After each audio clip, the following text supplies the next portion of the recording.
Okay, so today we're going to start in on political parties. All right, this is the second of the three, what we call, or what I call, linkage institutions that we're going to cover. Right? So a political party is actually similar to what we're going to cover tomorrow, which is an interest group, because parties are sort of interest groups. And this is what I want to make you. We'll talk about the differences of them tomorrow when we talk about interest groups. But I want you to understand a party is basically a group of people, right? It's an organized group that is seeking to govern through winning elections. All right? I need you to understand that, right? They are seeking to govern by winning elections. All right? And then sort of identification with the party system or with an individual party is called partisanship, right? Which is a word that we've used before, because some of you asked about it on the last test, right? But partisan, right, is in relation to the parties. All right? Political parties do have a significant role or purpose, right? They are relevant, they are necessary. Okay? Without political parties, we would have a significant number of issues.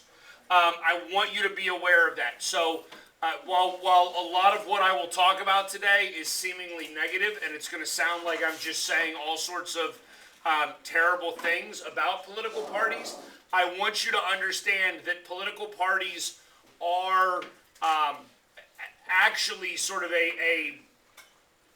I don't want to call them a necessary evil. They don't have to be evil. But they are sort of a necessity. All right? So they exist in order to, inform the public, right? They exist in order to consolidate choices. If we did not have political parties and you had hundreds, if not thousands of people running for individual offices, it would be sort of a general free-for-all that would ultimately be very negative, right? There would be a lot of negative consequences to that type of behavior, right? So the idea here is that parties are going to try to make things a little bit easier for us in terms of how we're functioning and what we're actually doing, all right? And I'm getting the PowerPoint up right now so that if you want to follow along, you can.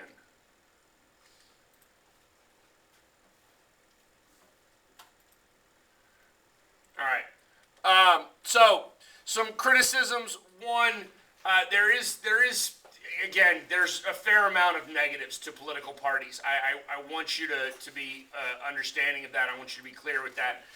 Political parties are not perfect. Sometimes they're not even ideal, right? The reality is that the people that are participating in the party system, the people that are participating with the parties, the people that give money to the parties, the people that the parties are paying attention to, are not every American, right? Unfortunately, like so many things in our society and our culture, it is a pay-to-play concept, right? Which means that the financial aspects are going to matter, right? And parties are going to tend to be more receptive to or responsive to those individuals who are providing the parties with resources and funds and whatnot. All right? So this is a concept of sort of what we call unequal democracy, right? Where people of means, people of wealth, are going to be able to participate in a manner and a level in which other people cannot. All right?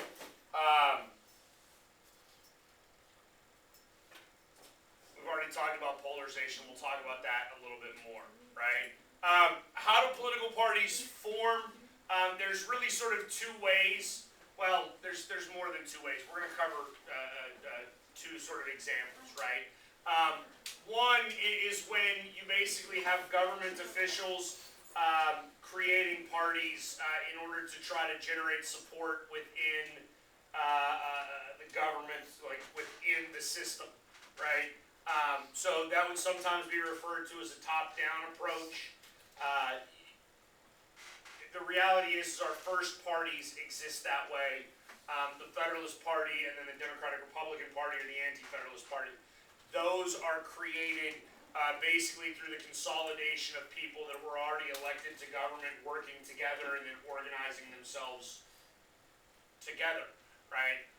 The other way to create parties would be to do more of a grassroots concept. Do we know that term? Right, so grassroots means from the ground up, right?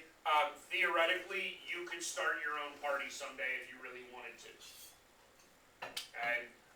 And if you actually generated enough support, your party could successfully get certain things taken care of. Now, that being said, we've talked about this before already, right? The two-party system in America, we've talked about the way that we hold our elections, leading us to a two-party system, yes? Okay, so hopefully we understand that when we have a two-part or a plurality system, right, the inevitability of a plurality system is a two-party system, right? Because it's this concept where you're voting within a small area, right? And whoever wins that vote, whoever has a plurality of that vote, is the candidate that will, over time, whittle its way down to two parties, because people are very afraid of wasting their vote. Okay? I'm going to tell you right now, in the event that you register to vote and you go and vote next November for President of the United States, if you go cast your vote for Cornel West or whomever the Libertarian candidate is, or whoever the Socialist candidate is, right? If you go cast your vote for anyone other than the Republican or the Democrat, you are wasting your vote in the sense that you are voting for a loser. Your person will not win. They cannot win. It ain't happening. It's not happening. And most of us, most Americans, don't want to waste their vote. Okay? And this is actually now so ingrained in our ideology, in our way of thinking, that you have the two major party candidates. We go back to 2016, which is what we talk about all the time, right? Hillary Clinton basically said that anybody that voted for Gary Johnson was actually voting for Donald Trump.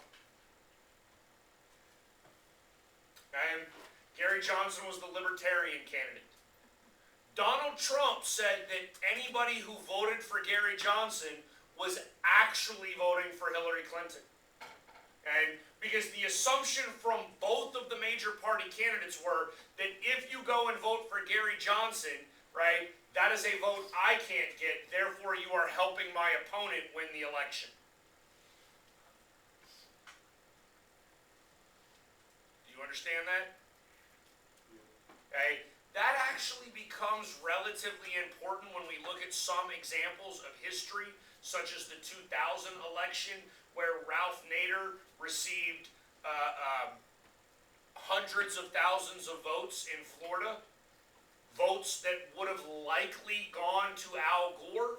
Those hundreds of thousands of Floridian votes would have put Al Gore in the White House, and we would never have had a Bush 2.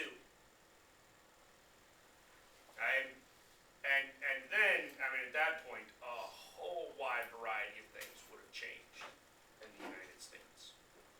And parties are important to democracy. They do three, basically, or they solve three fundamental problems, right? First fundamental problem is how do you regulate the number of people seeking office? Okay? Again, if you had 1,000, let's just say 1,000. 1,000 is not even that many. You understand that? Shoot, let's cut that by 10%, right? Or not cut it by 90%, right? If you had 100 people running in Texas for the House of Representatives in the 22nd District where we live, right? Your representative is Troy Nehls. If you had 100 people running for that seat, right, who do you vote for?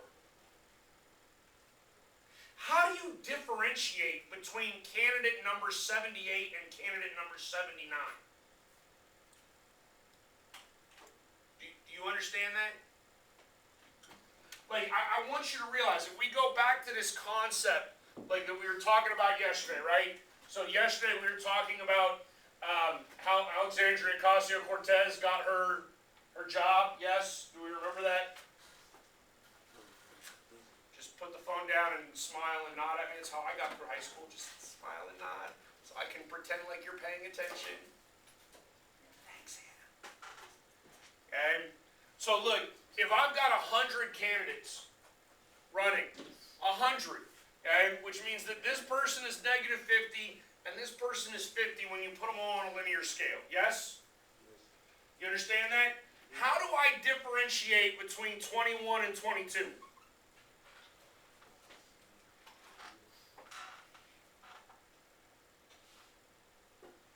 How do I know which one of those two people might better represent me?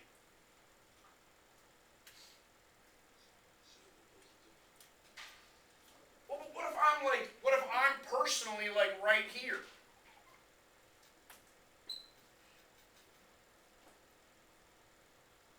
You know, obviously I want to vote to whoever is most closely, like, with me on the political spectrum, yes? Y'all understand that? Right? I mean, if we actually go to the one I prefer, right, which was on a little, like, box, if I am, let's just say for the sake of argument, right, I'm here, okay, wherever, I don't want to vote for somebody up there, right? I probably don't want to vote for somebody over there, but if I've only got two options, it's fairly easy for me to see, isn't it? Right? Which way should I align? Probably with this person, yes? Right? But if on the other hand, I've got, like, how do I know at that point?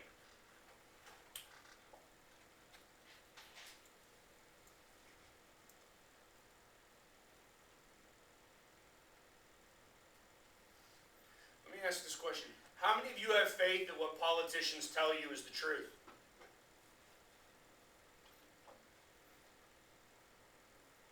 No, nobody? Not one hand went up. No, nobody. Nobody believes a politician ever, right? Their mouth is moving, therefore they must be lying, yes? I think that's actually a fair assumption. I do.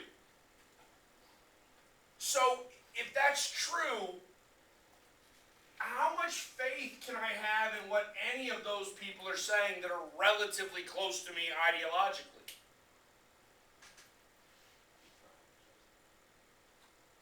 But how do I know? Because theoretically, I mean, just like the law of large numbers, one of them is telling the truth, right? If there's 10 people in this little bubble that I would like to vote for, right? 10 people claiming to be there, one of them is probably telling the truth. How do I know which one?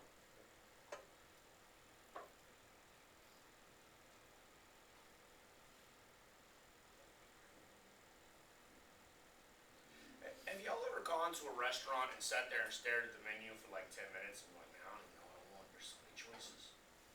Yep. Right? Like, that's my wife. Anytime she has to pick where to eat. I don't know. I'm kidding. It's a joke about women not being able to decide what they want to eat. Right?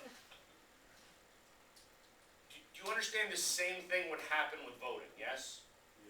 You would have so many options that ultimately you don't know what to do anymore. Right? Right? So by having political parties that can whittle those selections down, specifically through a primary process, right? Like the Republicans and the Democrats both hold primary elections, right? Where again, if you're talking about just dividing it there, right?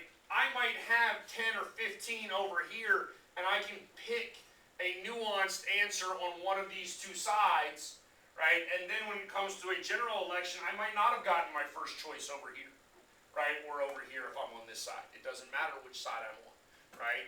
Okay? In fact, I will tell you, I almost never vote for winners in general elections. Very rarely do I vote for the person who actually wins a general election. I have never, ever, not once, voted for somebody that won a primary. Ever.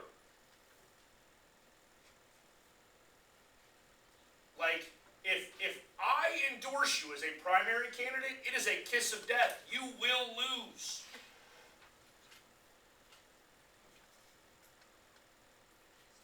Okay? But the parties will at least help whittle that concept down, right?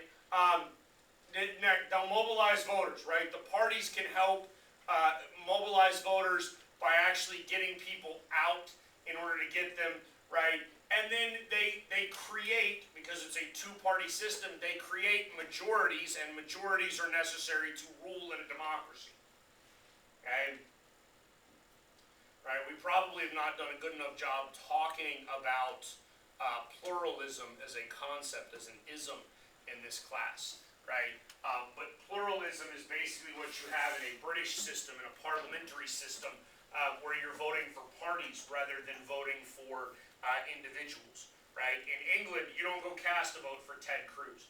You go cast a vote for the Republican Party. And then the Republican Party, if they win 10 seats, they count down their list of 10 names and they draw a line. And if good old Ted Cruz was number 11, he's out of a job, right? You don't vote for them individually. But what that does is that means that in the English Parliament, there are a number of parties, not just two. Okay? That then requires pluralism, where the parties have to work together and compromise and things like that. And that actually gets really difficult in a democracy. Okay? The parties are actually responsible for recruiting candidates. Okay? The parties will actually go out and actively seek people to run. They need people that have experience. They need people that have a sort of positive persona, right? People that are likable, right? Interestingly enough, generally people that are attractive. I mean, are you going to give your money to some ugly person? Probably not. Do you actually know that there's psychological effects? You trust unattractive people less? Which, I mean, anybody who's been cheated on should trust attractive people less. Unattractive people don't cheat.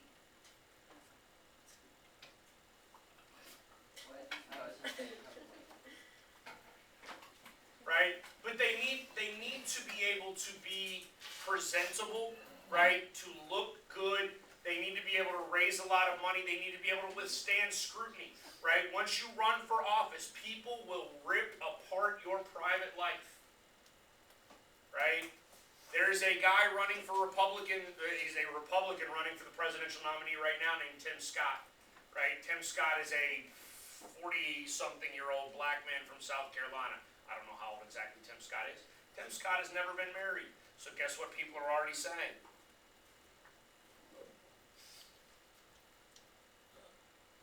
What do you think they're saying? He's probably gay. Which, for the Republicans, that's, I mean, if you're a Democrat, that actually might be a good thing, right? But for the Republican Party, that's not a good thing.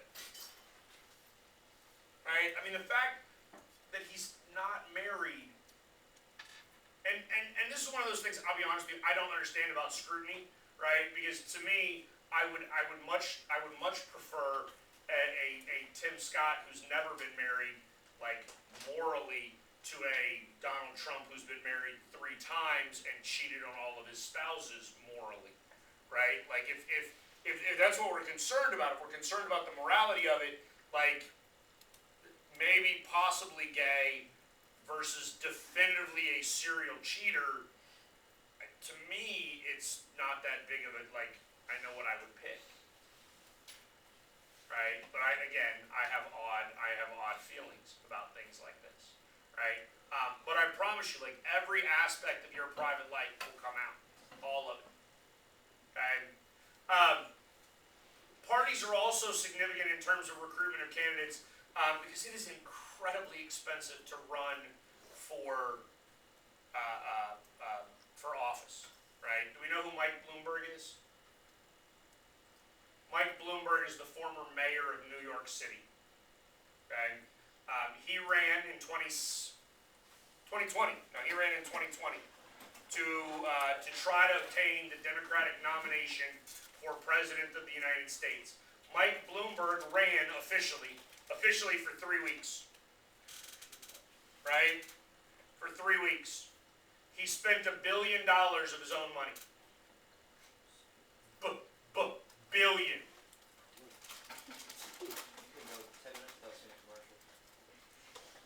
For 3 weeks. By the way, to receive 0 votes. Officially, 0 votes. 0. Well, the problem is when he finally announced his campaign, right, some of the early states, the registration deadline had passed, so he couldn't get on the ballot there. So his votes didn't count, right? Then once he had announced his nomination, they got him on the ballot in subsequent states. He quit before those states voted, so anybody who voted for him in those states officially didn't count. So officially, 0 votes for $1 billion. Well, the dude's still got like 80. Right? And when he ran, I looked it up when he ran, he only had like $63 billion. Dude dropped $1 billion on a presidential candidacy, and then in the last 3 years or whatever has still made $17 billion.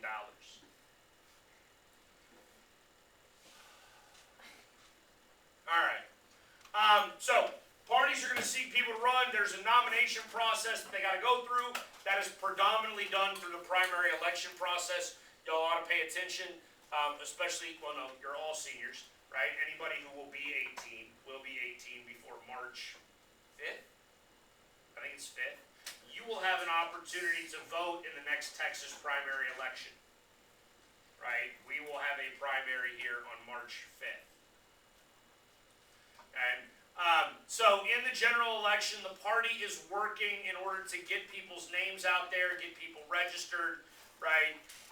Get their ideology known, right? The party is working on some level, the party is actually working to put up a united front.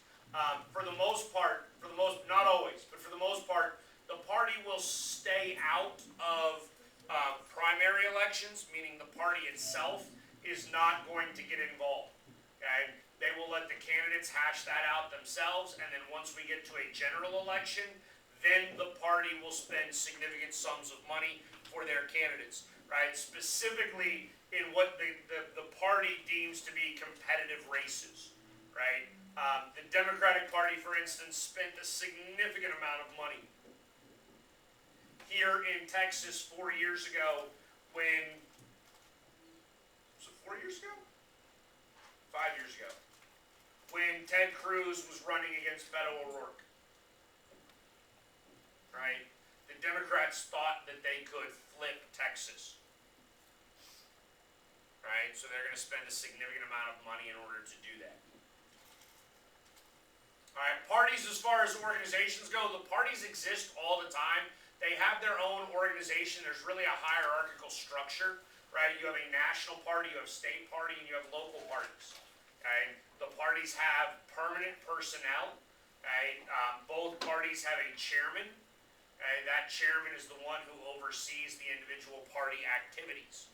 Alright? Frequently that person is actually an elected official. I don't recall who the party chairmen are for either party off the top of my head. Debbie Wasserman Schultz was the last Democratic chairman that I was aware of, but that was years and years ago. I have not looked it up since. Right?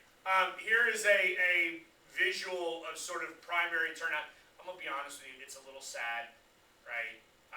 It's sad because people don't go to primaries. They don't vote in the primaries. I mean, if you look, the majority, when we say that most states are yellow, right? Yellow or blue. Okay?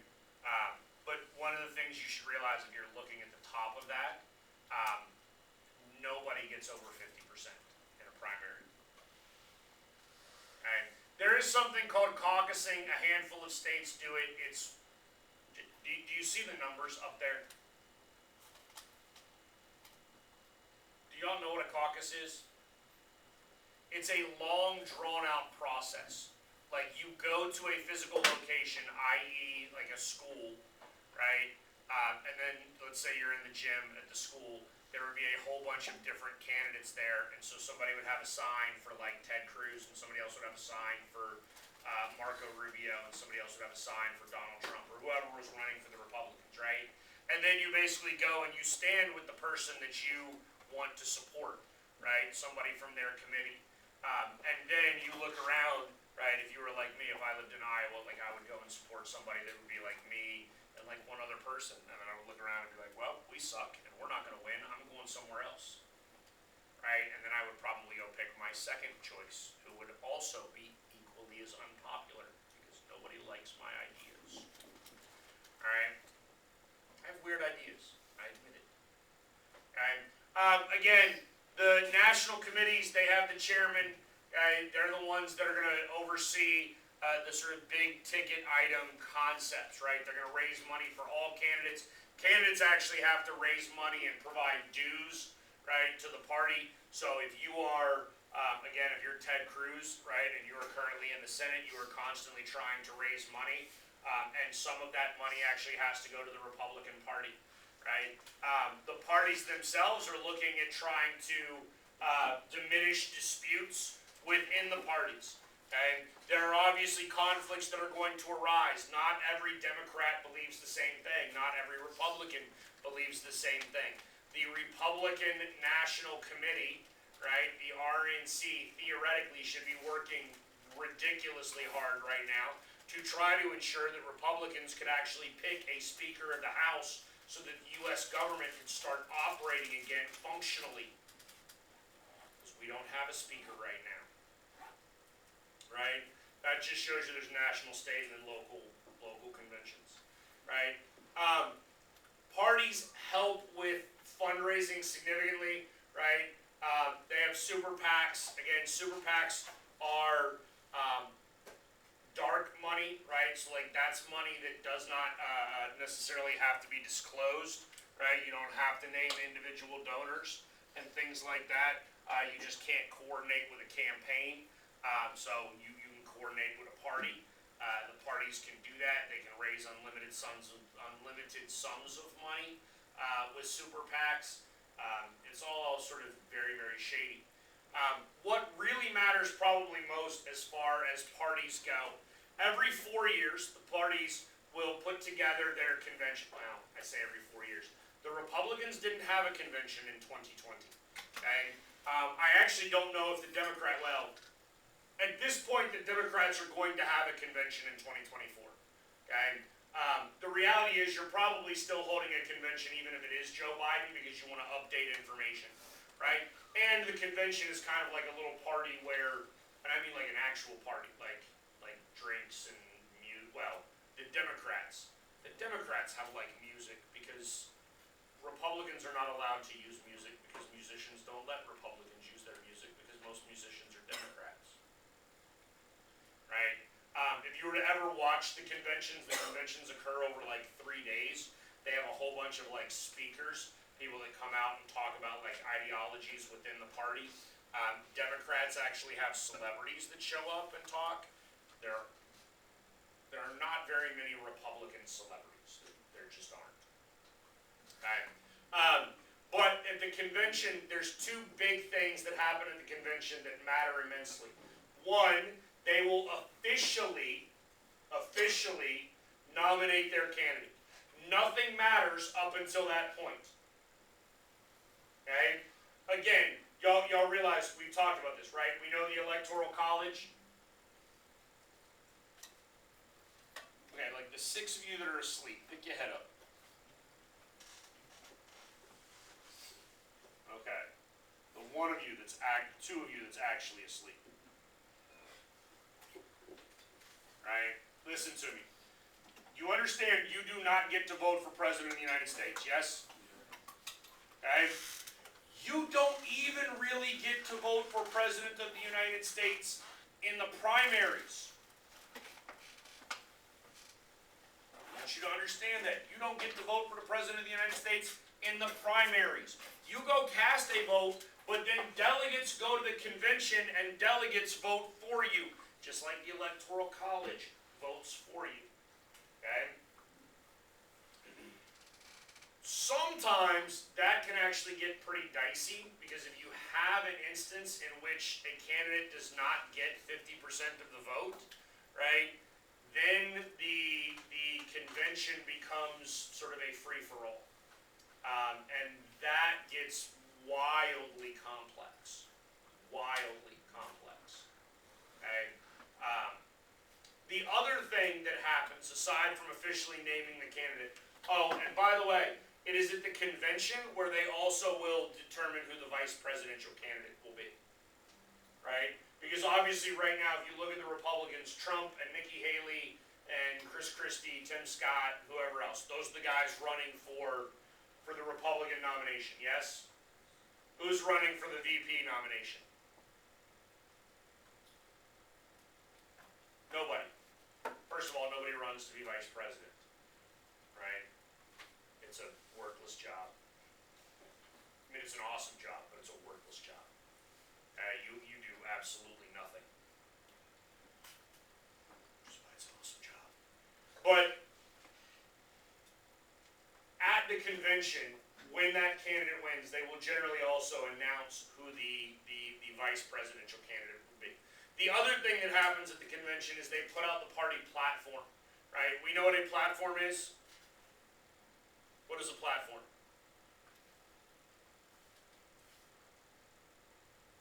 What are platform shoes?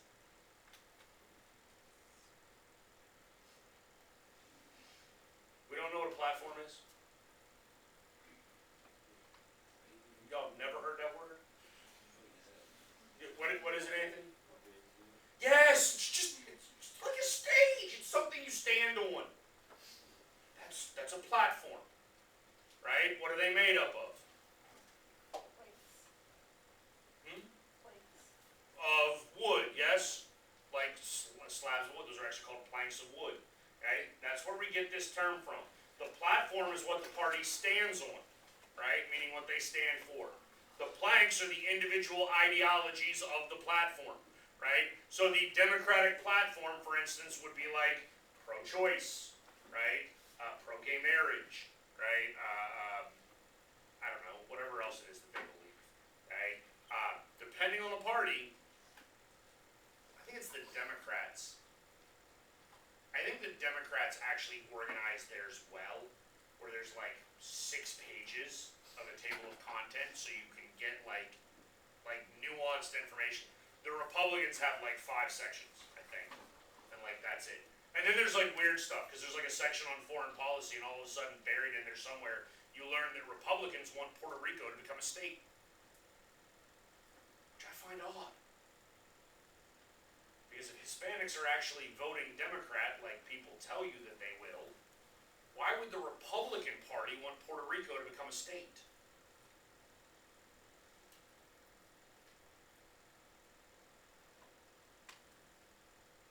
No, like I'm actually asking you, can anybody think of a reason?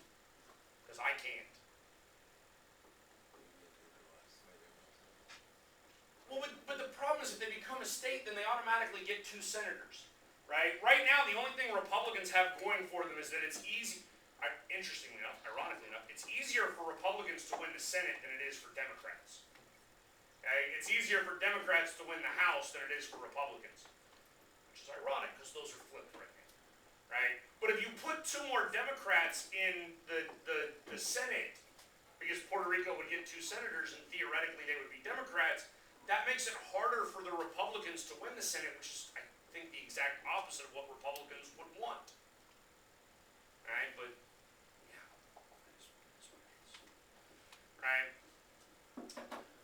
Congressional committees, right? So each party has groups, like they have caucuses within the House and the Senate. That's the party themselves. They then break themselves down into smaller subcategories or groups. But there are campaign committees within the House and the Senate that are looking to raise money. I told you a minute ago that if you are a sitting Republican, Okay, you have to provide money to the Republican Party, right? We call them a war chest. That's the term that's used when it comes to campaigns and campaign finance, right? The more money that you have raised, the larger your war chest, and therefore the more money you can spend. And believe it or not, outspending your opponent has its advantages, right? If you can plaster TV ads everywhere talking about how terrible your opponent is, and they cannot do the same thing, you have a significant advantage. And then the National Party will actually be providing funds to competitive races. Again, those places, like here's the thing, the Democratic Party is not going to provide any money, none, to the California Senate race that's coming up here in November, right? Because California is a little weird. They do a jungle primary process, which means all the candidates are together, and then the top two candidates go to the general election. Those top two candidates will both be Democrats in the general election. No Republican will be able to win. And at that point, the Democrats are not going to spend money on one Democrat versus another Democrat when they're guaranteed that seat no matter what. Instead, they're going to put money into competitive races because that's what matters, right? This is a little bit of history, and I don't care. I don't care a great deal about the history of this. In fact, I took out like the whole history of parties and like the first party system, second party system. I took all that out in this PowerPoint because I don't care. But I do want you to understand that political parties used to wield significant amounts of power, right? The party itself was capable of making or breaking candidates. The party itself was actually the one dictating to candidates and then to elected officials what they could and could not do. The party itself was the one that was providing patronage, right, or resources. Okay? It was providing jobs. It was providing all sorts of things. Okay? Parties are now significantly less important than what they used to be. And in fact, we'll see here in a minute, fewer and fewer people are even identifying with either the Republican or Democratic Party. You will need to know on the test some basic ideologies, right? What do Republicans support? There's a whole bunch of things that they support. What do Democrats support? There's a whole bunch of things that they support. Familiarize yourself with those because you're going to need to know. Okay. The parties will, I don't want to say constantly seek to update themselves, right? But they are at least aware, right, that they need to be encompassing, that they need to be appealing, right? Because you need to win a general election, yes? And so as you need to win a general election, you need to generate enough support that you can actually get that 50.1% of a general population vote, right?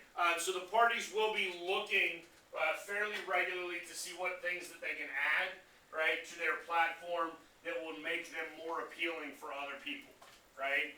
So that more people will come and join in, all right? We've already talked about division. Fractions or factions within the parties, right? I think this is specifically important in this day and age because we are seeing more and more fractioning along party lines. And what that means is that Republicans are no longer a cohesive unit. They are no longer sort of towing the line and all working sort of nicely together. In fact, somebody asked when they came in today about the whole Speaker of the House thing, right? The Republican Party currently controls the House of Representatives. They don't control it by that much. They only have maybe a 6 or 7 person majority in the House of Representatives. They have to determine their own leadership, which means if all of the Republicans were to all get together and consolidate behind one guy, that guy would become Speaker of the House and government would just start getting to work. Okay? Instead, the Republicans are fractured amongst themselves in terms of what the ideology of the Republican Party ought to be. Okay? Now this plays out a little bit more loudly with the Republicans because the Republican Party really did it first about 15 years ago with the creation of what are called Tea Party Republicans. Okay? Tea Party Republicans are a small sect of the Republican Party that fancies themselves to be sort of old school, liberal, founding father type people, very anti-government. That's why they call themselves the Tea Party, because the Tea Party, you hopefully remember from U.S. history last year, is all about like bad government, and thus rebelling against bad government. All right. So there's that aspect. Another aspect or another division within the Republican Party, okay, is sort of libertarian ideology. I mean, the libertarians are their own party, but I think more frequently we see prominent libertarian ideology show up in the Republican Party than in the Democratic Party.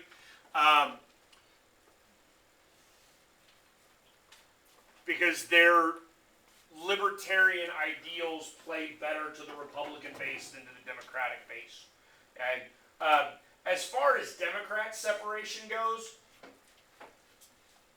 it's really just a moderate versus progressive ideology, right? Do y'all remember back to that political spectrum test? Where was like Hillary Clinton and Joe Biden?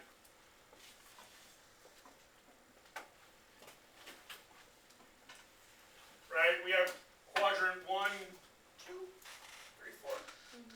Right? Where are Biden and Clinton? Quadrant 1. 1. Where's Bernie Sanders? 3. They're in the same party. Do y'all realize that? Okay, Bernie is the progressive. Sanders and Clinton and Biden are more of your moderate or your traditional Democrats. Okay. As far as the parties go in Congress, we'll talk about this in way more detail when we get to Congress. But basically, you have a majority party and a minority party. They have their own leadership. Theoretically, they toe the line the way their party tells them to toe the line, right? Sometimes, actually, specifically in Congress, right? Like if you do not toe the party line, they will try to vote you out of office, okay? Unless you were like Joe Manchin, because Joe Manchin is a Democrat who has been in the Senate for like forever. And that dude is from West Virginia, where there are no Democrats. So they're not going to get him out. They'll take him as best they can, right? That just shows you the identification of the electorate, and hopefully you sort of notice here that Republicans have been relatively steady. We've seen a significant decrease in Democrats, significant increase in independents, and now independents exceed both of the actual parties, okay? Hopefully we've already talked about this when we talked about ideology, right? But I'm going to let you look through the last couple of slides on your own. It just gets into demographic data and which demographies typically support which political party, all right? So you can go through all of that on your own, and we're done. Oh, no, I want to do this real quick, because y'all pack up too early anyways. Third parties.